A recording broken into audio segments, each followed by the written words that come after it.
בודק לראות אם הכל בסדר. אני, כשאני אתגרש, אני... חס וחלילה. בלי נדר? טל. טל. כשאני אתגרש, אני אצא עם מישהי בת 89. למה? כי זו אותה עכשיו אנרגיה. מה זה יוצא מהבית, אחרי 5 צעדים, אני לא יכולה, בוא נחזור. איזה כיף. איזה באסה דווקא, מה זה אבל לכתוב תותים בשבת בבוקר? כותבים תותים, אני עובד אצלו בקטיף ומשלם לו. איזה דיל מוזר, קח כסף, רוצה לעבוד אצלך בקטיף. קח אותי איתך לכתוב תותים, זה רעיון. לא, זה רעיון לא... אנחנו רוצים להמשיך עם תושבי הצפון, להגיד שלום לרז שקיר, תושב דלתון. שלום לכם, חג שמח, כל לכם, שלום לכל מי שבאולם, חג שמח. אתה בכרם שלכם? לא, אני ספציפית עכשיו לא בכרם שלנו. בחרנו לא לעשות את החג במושב דלתון, בגלל הסיכון, בגלל שלא יכולנו לארח, אנחנו רגילים לארח כל שנה. פעם ספציפית אני בכרם של ארוסתי, זה במושב פדאיה, במרכז, אבל גם מפה אנחנו עובדים איתם ביחד, ותכף אני אסביר לכם גם למה. רגע, רז, לא הבנתי, שנייה. לארוסתך היא גם באה ממשפחה... חקלאית, שיש לה... ארוסתי גם ממשפחה חקלאית, נכון? ככה אתם בוחרים אחד את השנייה. כן, אמרתי לפי מה שיש להם, מה שהם מתגדלים, אם לא הייתי ממשיך את התאריך. אז תספר איך עבר עליך החג. איך עבר החג? אני אספר בכללי על התקופה האחרונה. אנחנו בתקופה קצת מורכבת. זה עוד סבב שאנחנו כבר סופגים אותו, סופגים הרבה אש. אני חייב להגיד לכם משהו באמת אמיתי, שהחקלאות מאוד מאוד נפגעה. אנחנו בצפון מתפרנסים מחקלאות ומתפרנסים מתיירות. אז החקלאות נפגעה. אני דור שלישי של חקלאות, אני עובד עם אבא שלי בחקלאות, אני בעולם של השיווק.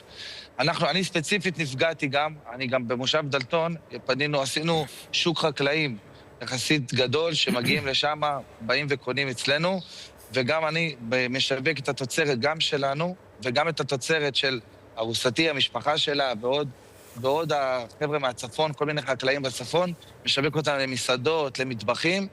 עכשיו זו תקופה כזאת כל כך מורכבת, שאנחנו לא יכולים כל כך לשווק, לא יכולים להגיע לשטחים. יחסית נפגענו באופן מאוד מאוד קשה. וואו. בתקופה הזאת. אילו סוגים של ענבים מגדלים אצל ארוסתך? ארוסתי פה זה דווקא זן שנקרא SBS, ויש להם שם עוד שטחים שנקראים ג', זה ענבים לבנים שהם ענבי מאכל.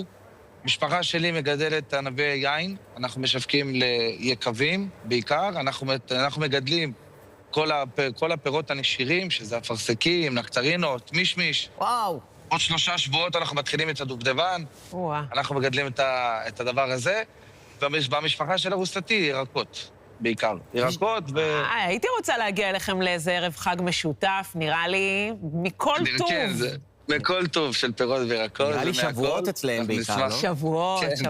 רק חסר שיצרפו עוד איזה אחד שככה עוסק בגבינות, זה גבן כזה טוב. בדיוק. אז תספר לנו קצת איך אנחנו יכולים לעזור לכם, אם אנחנו רוצים לסייע, רוצים לרכוש מהתוצרת שלכם. חשוב לי קודם כל שיהיה את המודעות, להבין שהצפון עכשיו, כל הצפון בכללי סופג.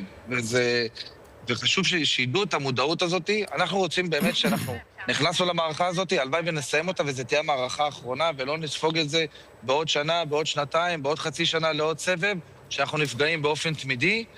צריך לדעת שאנחנו פתחנו באזור תעשייה במושב דלתון, שוק חקלאים, שוק שבאמת מאפשר לקנות תוצרת טרייה ישירות מהשדה. אנחנו יכולים לבוא ולקחת, אני מתעסק עם כל מיני חקלאים, גם מהאזור שלי, גם מאזור המרכז וגם מהדרום, נביא אותם לשם ונותן ללקוחות קצה לבוא ולקנות במחירים באמת אטרקטיביים, במחירים באמת טובים, ותוצרת טרייה, לא איזשהו משהו שהוא ישב במדף, או איזשהו משהו שהוא ישן. אצלנו יש את האפשרות לבוא לקחת מה שאתם רוצים, באמת אפשר לבוא לראות את זה, וזה משהו שהוא מטורף. הכי טרי שיש. רז שקיר ממושב דלתון, תודה רבה לך, תמסור חיבוק ענק לארוסתך ולמשפחה. תודה, שיהיה חג שמח. חג שמח, ואל תשכחו להזמין אותנו, אנחנו מאוד רוצים להגיע. אתם מוזמנים. תודה.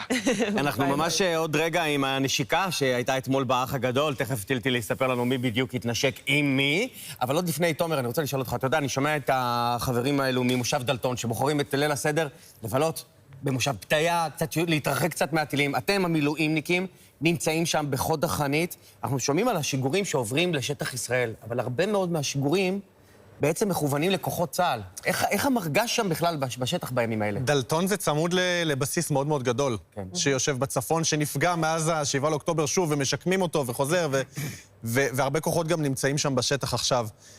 תראו, קודם כל זאת באמת ההגדרה של ציונות. זוג צעיר, מתחתן, גר שם, במשפחות של חקלאים, נשאר שם למרות הכל, וזה מטורף לראות, וזאת באמת המחויבות שלנו. אני אומר לכם שכוחות צה"ל שנמצאים שם, וגם אני שאני נמצא שם, אנחנו עושים את זה בשביל זה. בשביל שהם יוכלו להמשיך עוד דור של חקלאים בדלתון, ולהישאר שם. ובאמת אני אומר שזאת המחויבות שלנו. א', להכריע את המלחמה הזאת. שזה באמת יהיה הסבב האחרון, אנחנו מוכנים להישאר. הנה, אני אומר את זה פה, אני מדבר בשם כולם. אנחנו מוכנים להישאר כמה זמן שצריך, בתנאי שמבטיחים לנו שהפעם עושים את העבודה ולא עושים חצי עבודה ולא מפסיקים באמצע בגלל כל מיני דברים. כן, אתה הכי מרגש. אנחנו אומרים את זה, אנחנו אומרים את זה, תשאירו אותנו. אבל אם אנחנו רוצים לעזור ולסייע... נשוי. אוקיי, בגלל זה אתה רוצה להישאר. ילד בן חודשיים, בקשר למה שאתה מקודם, אז אין לי בעיה. אם אנחנו רוצים רק לסייע למילואימניקים, מה אנחנו יכולים לעשות? המעט שאנשים שיושבים בבית ורוצים ככה... אני אגיד את האמת, עזבו אותנו, לכו למשפחות. לכו למשפחות, לנשים שלנו, תנו להם את הכבוד, תנו להם את ההקלות שהן צריכות. דיברנו מקודם על הכנסת, החוק להגנה על נשות מילואימניקים מפני פיטורים לא עבר. הוא נדחה, מי יודע למתי. המעסיקים צריכים להתחשב בנשים האלה. דרך אגב, אשתי בחופשת לידה, צריך לראות, אין כללים, אין חוקים לדברים האלה. אנחנו לא יודעים, היא לא תקבל הערכה לחופשה הזאת, נכון? בזמן שהיא עכשיו שם לבד. כן. צריך לתת להם את המעטפת, אני מדבר למעסיקים, אני מדבר לאזרחים, אני מדבר למורות ולגננות של הילדים של המילואימניקים. אם יתמכו בהם, ואם ייתנו לנשים את הכוח הזה לעבור, גם לנו יהיה כוח להמשיך. תומר וינר, תודה רבה על הדברים האלה. אבל תדע לך ריגשת אותנו. בדיוק אשתך לא לדבר מעריכה על זה. אותך. אנחנו מעריכים אותו. אני לוחם בקהל, קיבל כדור ברגל. אמרתי לאשתו, הרחת אותו? כדור אחד. מה שהוא עשה. היה לי מישהו, אומר לי, ירו עליי RPG והיא כועסת שלא עניתי לה לטלפון. מה את רוצה ממנו? שיסיים את ה-RPG, שיחזור. מה זה השטויות האלה? מדהים. מי כאן יודע מי יתנשק בלילה? טיל. 1000 נשיקות. לא, הייתה רק אחת. נראה לי כבר מאז היו כבר עוד כמה. רגע, מי? אז קודם כל ככה. רגע, תן לי לנחש. כך, בבקשה. שלי ועומר. לא.